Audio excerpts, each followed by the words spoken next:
우리가 세상에 많은 소리를 듣지만 나와 우리 가정을 살리는 소리가 있고 때로는 우리를 죽이는 소리가 있습니다. 세상의 소리는 어떤 소리든 간에 결국 우리를 근심하게 합니다. 비교하게 하고 분노하게 하고 갈증나게 하는 게 세상의 소리입니다. 그러나 하나님의 소리는 어떤 소리든 간에 우리를 평안하게 하고 우리를 위로하고 우리에게 소망을 주는 소리입니다. 여러분, 오늘도 우리는 세상의 소리를 듣기 위해 앉아있는 자리가 아니라 하나님의 소리를 듣기 위해서 이 자리에 앉아 하나님의 소리에 귀를 기울이는 시간이 되기를 주의 이름으로 축원합니다. 오늘 누가복음 7장에는 세례 요한에 관한 이야기를 예수님께서 소개하고 있습니다.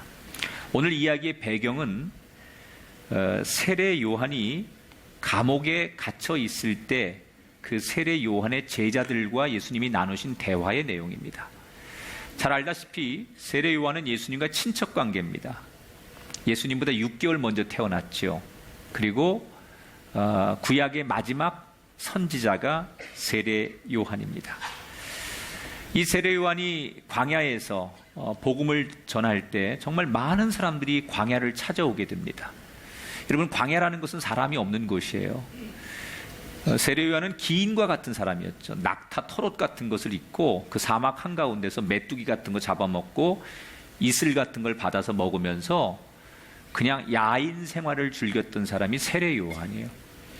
그런데 그곳에서 정말 하나님 앞에 깊이 기도하고 하나님 말씀을 그가 막 선포하는 거예요. 누가 듣든지 안 듣든지, 광야 한가운데서.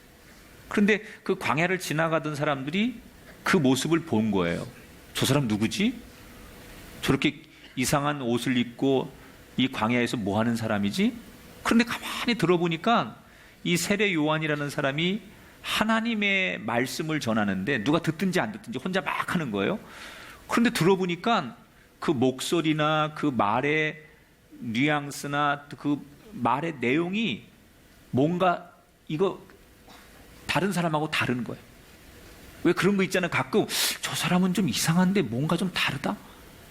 뭐 좀 신비로운 그런 것들이 느껴지니까 사람들이 처음에는 이상한 사람, 정신 나간 사람, 기인 이렇게 생각하다가 세례 요한이라는 사람에 대해서 한두 사람씩 관심을 갖기 시작했어요. 그리고 그 세례 요한을 가만히 이렇게 관찰하면서 저 사람은 보통 사람이 아니다. 저 사람 입에서 나오는 저 복음이라는 게 율법사들이나 저 선지자들 다른 사람들이 하는 얘기하고는 차원이 다르구나. 그러면서 이 세례 요한에 대한 관심을 사람들이 갖기 시작하고 그의 소문이 점점점 입에서 입으로 사람들에게 전해지기 시작했어요. 그래서 머지않아 사람들 사이에는 야, 저 광야에 세례 요한이라는 사람이 있는데 대단하대. 그 사람 얘기를 들어보면 가슴이 뻥 뚫리고 그 사람 얘기를 듣고 있으면 내가 이렇게 살면 안 되겠다라고 하는 그런 회심이 생기고 그 사람 설교를 듣다가 많은 사람들이 막 무릎 꿇고 하나님 앞에 회개하고 그 사람이 전한 복음에 세례를 받으라고 하는데 그 사람 말 앞에 사람들이 무릎 꿇고 세례를 받겠다고 자원하는 사람들이 그렇게 많아졌대. 그러면서 삽시간에 세례 요한이라는 사람이 소문이 나기 시작했어요. 그래서 많은 사람들이 세례 요한을 만나러 광야로 나가는 거예요. 그러면 세례 요한이 설교할 때쯤 되면 세례 요한 주변에 많은 청중들이 그 광야 사막 한복판에 세례 요한을 만나러 오는 거예요. 제가 교회를 목회할 때 이런 꿈을 꿨어요. 꼭 몫이 좋고 시설이 좋아야 교회가 잘 되는 게 아니라 세례 요한처럼 그곳이 사람이 올 수 없는 환경, 광야, 사막 한복판일지라도 진짜 하나님의 복음이 있는 곳에는 사람이 올 거다. 여러분, 사업의 성공이나 세상의 성공도 마찬가지예요. 꼭 환경적으로 성공할 조건을 갖추고 그런 환경을 갖춰야만 사람이 성공하고 잘 되는 게 아니라 최악의 환경일지라도 그곳에 하나님이 되게 하시는 인생은 되는 거예요. 여러분에게 그런 축복이 있길 바랍니다. 세상적인 조건이 갖춰졌기 때문에 잘 되는 인생이 아니라 내가 처한 삶의 자리가 사막이요 광야요, 그저 인간적인 조건은 최악이지만 하나님께서 하늘의 문을 여시고 땅의 문을 여셔서 여러분이 잘 되는 인생, 성공하는 인생, 복받는 인생이 되시기를 주님의 이름으로 축원합니다. 그런데 이런 유명한 세례 요한이 감옥에 갇히게 됩니다. 왜 감옥에 갇히느냐? 세례 요한 당시에 이스라엘은 4명의 왕이 있었어요. 그 중에 가장 포악한 왕이 헤롯 왕입니다. 이 헤롯 왕이 얼마나 잔인하고 상식 이하의 사람이냐? 하나 예를 들자면 자기 친남동생이 있는데 그 남동생의 부인을 빼앗아서 결혼을 해버립니다. 그러니까 얼마나 상식 이하며 폭군이고 포악한 사람인지 알 수 있죠. 그런데 왕이 워낙 폭군이니까 그런 일을 해도 누구 하나 왕한테 잘못했다고 지적을 안 하는데 세례 요한이 왕 앞에 나가서 당신 그렇게 살면 안 된다. 당신이 하는 일이 얼마나 잘못된 줄 아느냐라고 그의 죄를 지적하게 됩니다. 그러니까 듣기 싫어하는 소리를 하는 이 세례 요한을 헤롯 왕이 감옥에 가둬버리는 거예요.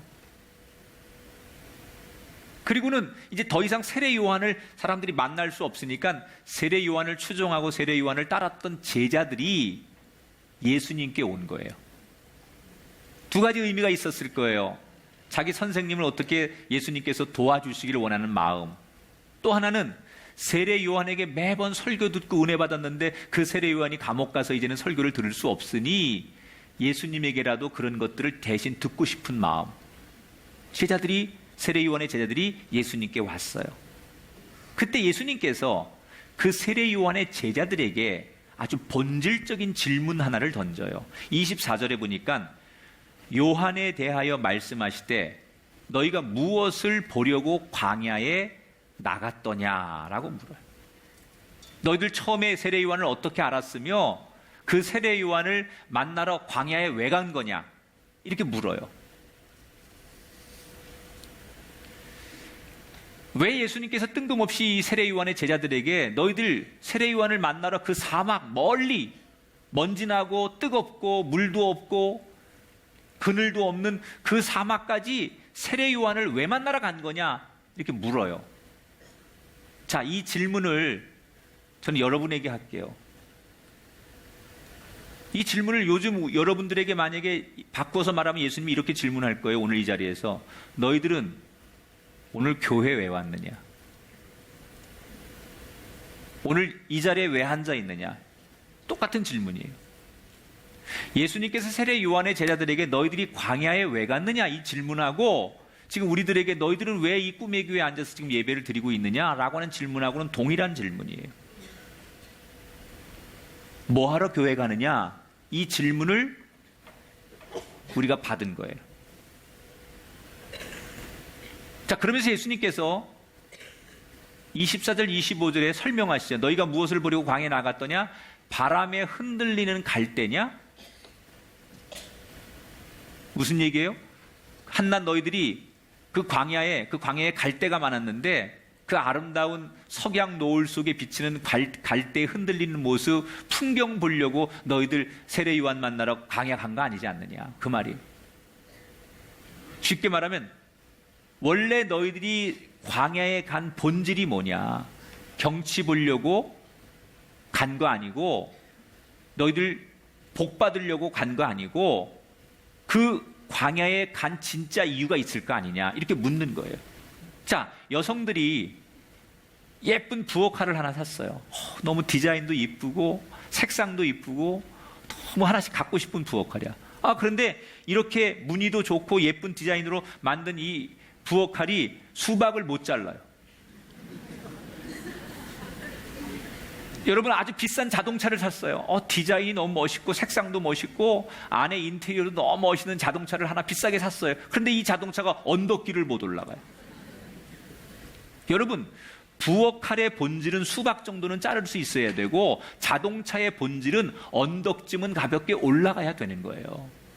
디자인이 좋고 무슨 그 색상이 좋고 이건 부차적인 거예요. 본질은 칼은 수박을 잘라야 칼이고 자동차는 언덕쯤 가뿐히 올라가야 자동차지. 그게 본질이란 말이에요. 나머지는 부차적인 거예요.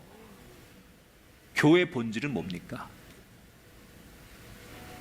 세상이 줄 수 없는 진리, 하나님의 말씀, 이것 때문에 교회에 오는 거예요.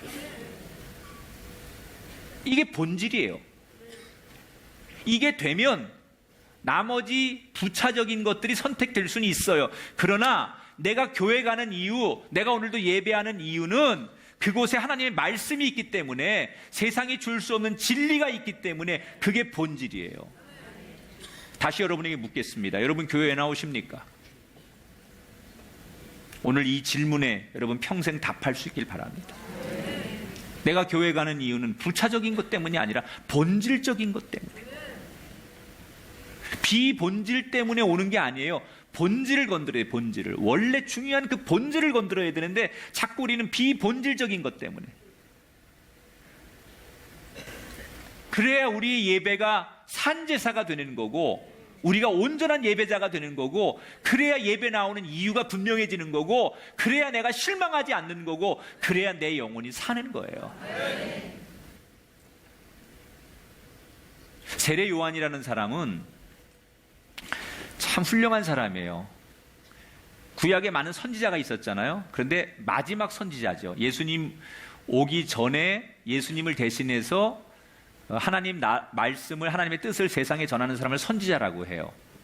근데 예수님이 오시니까 더 이상 선지자가 필요 없지요. 그래서 예수님 직전에 이 세례 요한이 구약의 마지막 선지자라고 하는 거예요.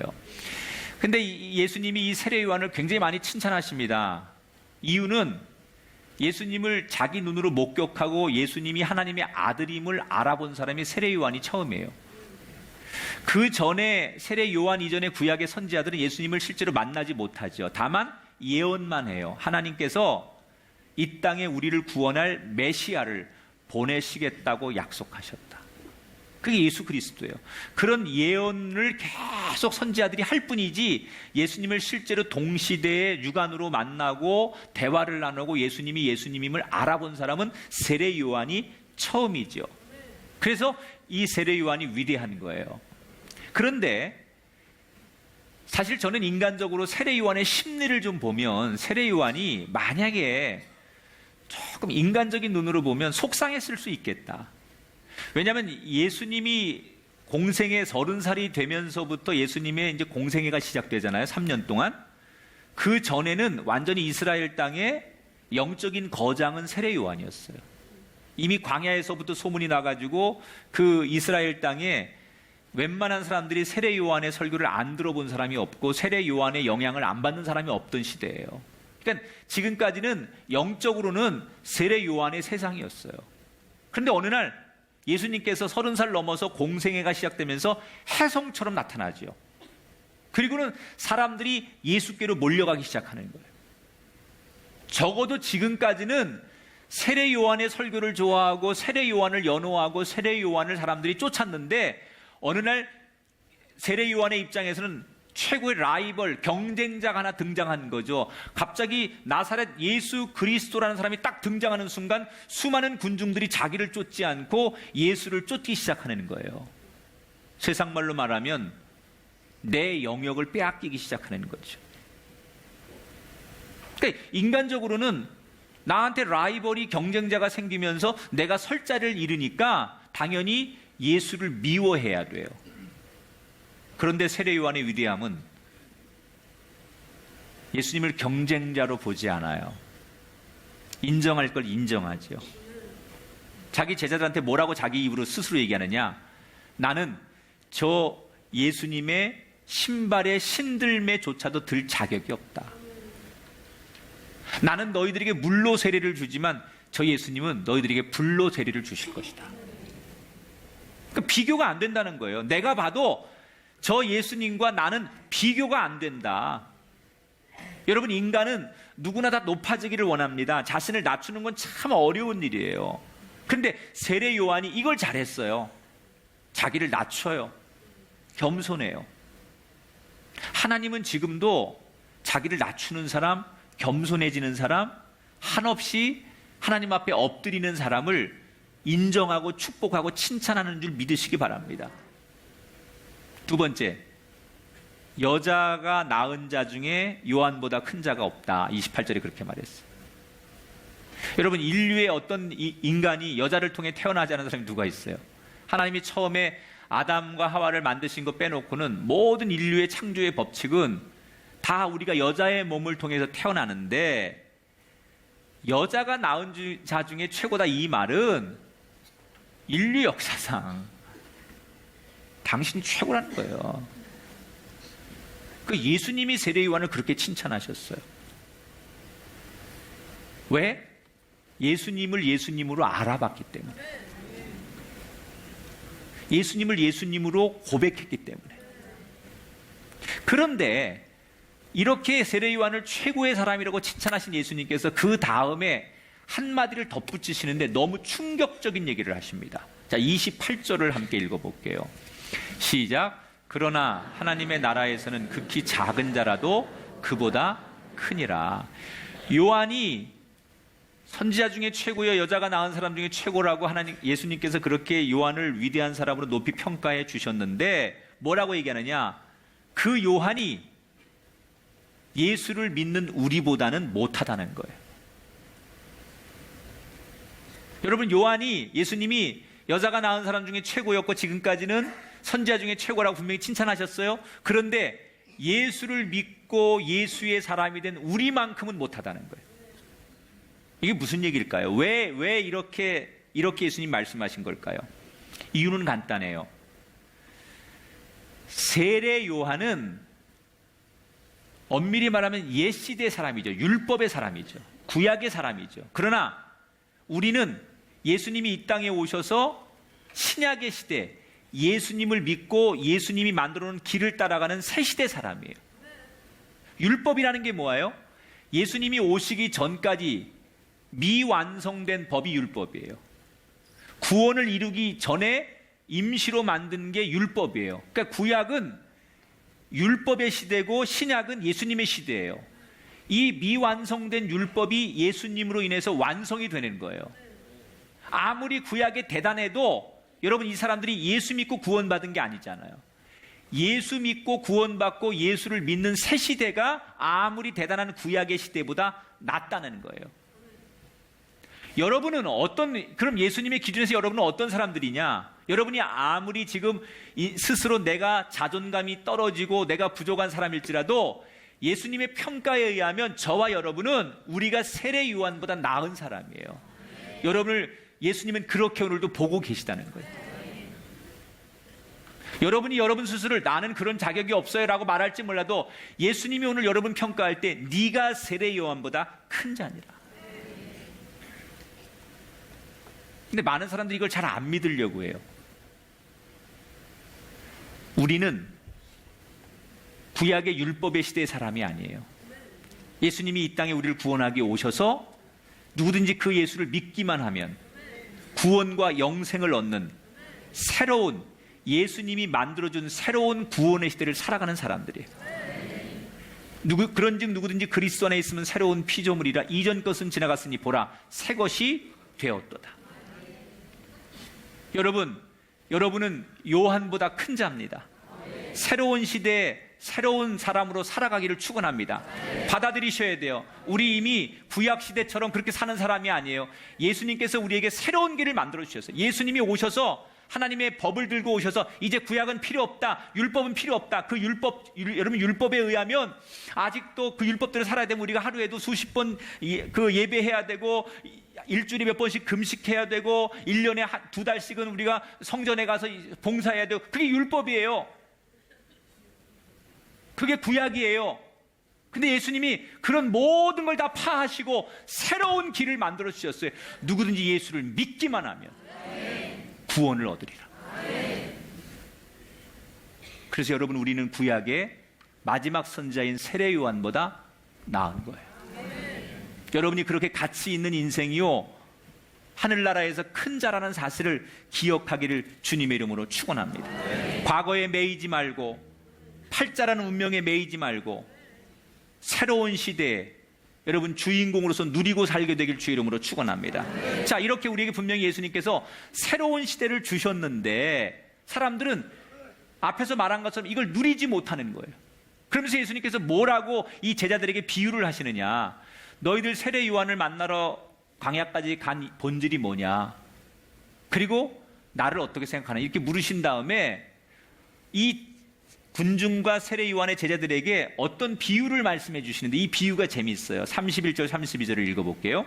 이 세대의 사람을 무엇으로 비유할까? 무엇과 같은가 비유하건대 아이들이 장터에 앉아 서로 불러 이르되 우리가 너희를 향하여 피리를 불어도 너희가 춤추지 않고 우리가 곡하여도 너희가 울지 아니하였다 함과 같으니라.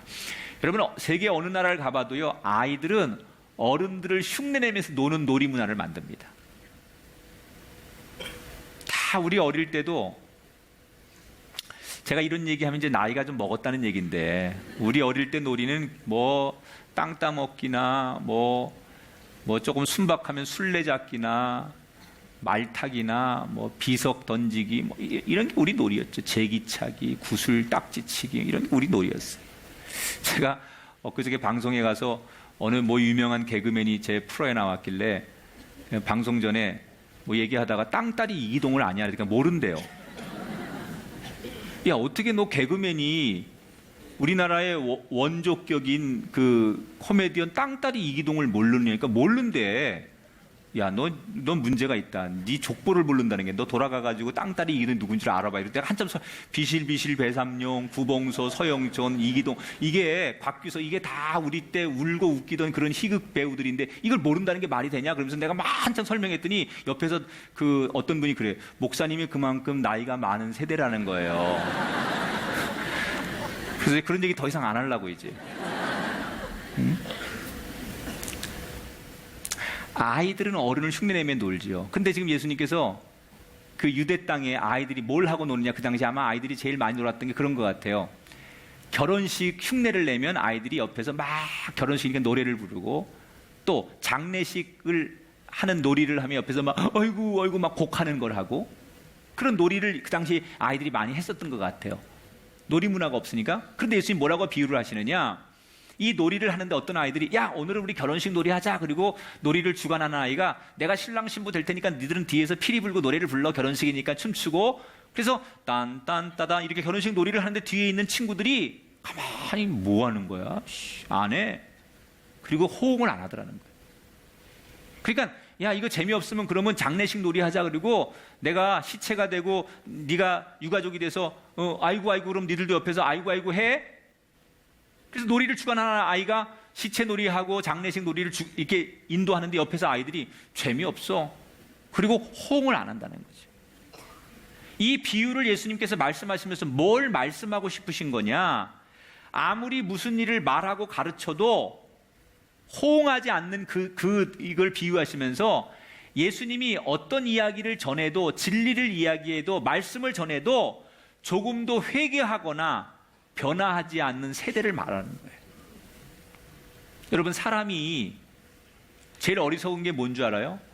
울어야 할 때 울지 않고 웃어야 할 때 웃지 못하는 거예요. 그게 제일 불행한 거예요. 뭐가 정상이에요? 울어야 할 때 우는 게 정상이고요, 웃어야 할 때 웃는 게 정상이에요. 그런데 어떤 재미난 걸 보고도 이 사람 웃지 않아요. 비정상이죠. 우울증 환자입니다. 울지 말아야 하는데 울어요. 정신병자입니다. 정상은 뭐예요? 정상인은요, 슬픈 걸 보고 울어야 될 때는 울어야 되고요, 재미난 걸 보고 웃어야 될 때는 웃어야 되는 거예요. 근데 어떤 재미난 걸 보고도 심각해서 안 웃어. 너무 슬픈 걸 보고도 그게 와닿지 않아요. 비정상이죠. 어떤 영혼이 정상이냐? 복음이, 예수님의 말씀이, 하나님의 말씀이 전해졌을 때 그 말씀 때문에 내 마음이 아프고 애통하고 회개하고 회개한 이후에 기쁨과 자유가 있는 게 정상적인 영혼이라는 거예요.